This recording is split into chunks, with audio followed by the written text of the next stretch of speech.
சோறு கொஞ்சம் மீந்துருச்சு. அதில் நான் நல்லா வெயிலில் முறுக்கு சுடுறேங்களே அந்த இதில் இது பண்ணிவிட்டு காய வச்சுருக்கேன். இப்போ பாரு எண்ணெயில் போட்டோன்னே அது எப்படி வருதா பாருங்கள். குழந்தைங்களுக்கு கொடுத்தா நல்லாயிருக்கும் சாப்பிட்றதுக்கு. தண்ணி வச்சுது மேலே எதுவும் எடுக்கிறாங்க.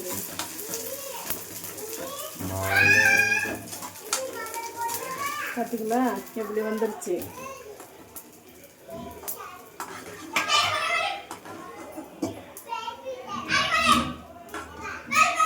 சுத்தமாக எண்ணெய் வராது இதில்.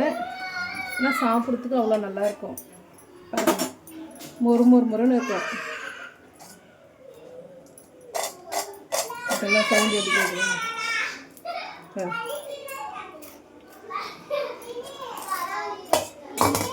நாள் கூட்டம் காய்